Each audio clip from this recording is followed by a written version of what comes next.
Hey guys, this is EckhartsLadder. Hello and welcome to another Star Wars The Mandalorian video. And we've been talking a lot about The Mandalorian on this channel lately. That's for a couple of reasons. First of all, I'm technically on paternity leave. I wasn't even expecting to get this much time to work on videos, like an hour a day, but here we are. So I don't really have time or energy to do these deep dive lore videos like I normally do, but you can expect that to return, I'd say, within a week or two, maybe a little less, maybe a little more, who knows. Also, The Mandalorian is like my favorite thing in Star Wars right now, and I really enjoy the conversation that occurs between episodes, and I've had a blast making these videos, and you guys have responded to them really positively. One more note before we get into things, there will be spoilers, and you can see on screen some Star Wars Squadrons gameplay that I captured for B-roll because I don't have time to fully edit these videos. If you're wondering, this is different gameplay than last video, it just happens to be the same map with the same faction. With that being said, let's talk about The Mandalorian. In episode 3 of season 2 was a lot of people's new favorite episode, and again, spoiler warning, that was largely because of the reintroduction of Bo-Katan and her live action debut, and also the fact that her and her fellow Mandalorians were really badass, and they even made Din Djarin look a little bit rusty, but that's a discussion for another day. My favorite moment, however, my most memorable moment from this episode was not anything action related, and it really wasn't even anything related to plot. It was something kind of small that happened in the first third of the episode. I'm just going to roll the clip with some background music because Disney will do bad things to me otherwise.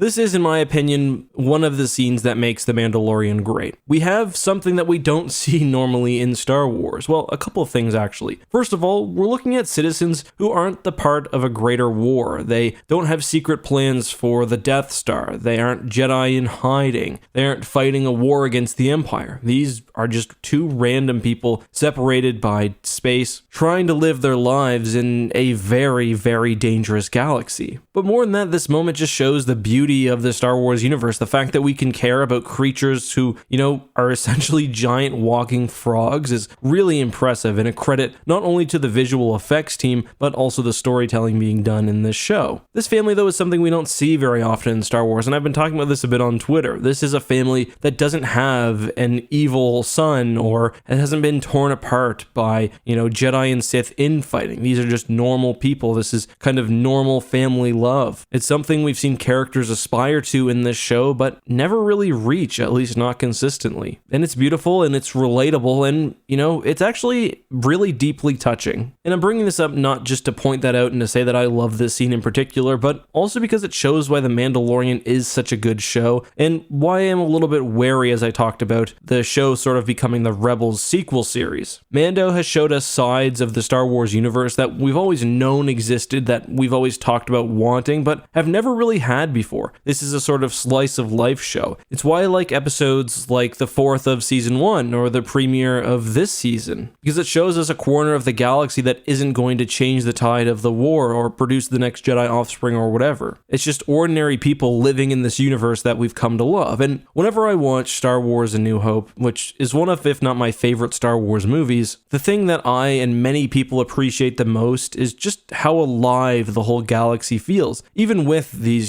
goofy costumes, stormtroopers, aliens, and whatever else. The Mos Eisley Cantina feels like a place with history. It feels like Ben and Luke are just walking in there on an ordinary day. And that's something I think the prequels lost a little bit, partially because of the overuse of CG. And now The Mandalorian is returning to those roots, not only in visual effects, although yes, in visual effects, but also just in storytelling. Let's move on though with a couple of more notes before we end this video. First of all, I thought the music during the scene was really beautiful. I thought Bryce Dallas Howard also showed a lot of restraint to just show a simple reunion without anything crazy going on in the background. People watching the show aren't stupid, you know? We can get emotionally invested in two frogs being reunited without there being an explosion or a spaceship or whatever else in the background. I also thought this was a nice cap to the Baby Yoda eating eggs arc. Now, obviously, this did not make everyone happy because I guess the Mandalorian's deficient parenting when it came to the eggs was never really addressed, but we see personal growth in the child of all things. There's a really interesting scene that mirrors episode 2 where he's looking into the vat of eggs and kind of shows his face through the glass. This time, however, he sees one of the tadpoles emerge and he realizes that there's life within it. Later on, the Mandalorian leaves Yoda with the parents, which I think a lot of us thought could have went poorly, and to be honest is also pretty rude. I mean, those two have been apart for some time, but at the end we just see the child for a minute adopted into this ordinary caring family. He's playing with the new baby, which must have had a remarkably fast gestation period, by the way. The mother has her hand on the child's back, the father is sitting there watching, and it's just a really sweet moment. And I don't know, it's just something that I've really appreciated in the show, the ordinary people in their lives that Star Wars hasn't given us before, and I'm happy we are getting now. I'm also really happy that these frog people did get a happy ending. The mother and the father are both sympathetic characters, and it's just nice that things worked out. And we also see some moral development from the child. Although, at the end of the day, he's just a baby. I don't think he did anything morally wrong by eating the eggs, but I talked about that in a prior video. Anyway, guys, that's all I have for today. Hope you enjoyed this upload. Again, sorry for the weird videos lately. I wasn't even expecting to make any content, but here we are. Let me know if you've got any thoughts or questions down below. I'll try to read them if I get a chance. But until next time, be safe, and may the Force be with you.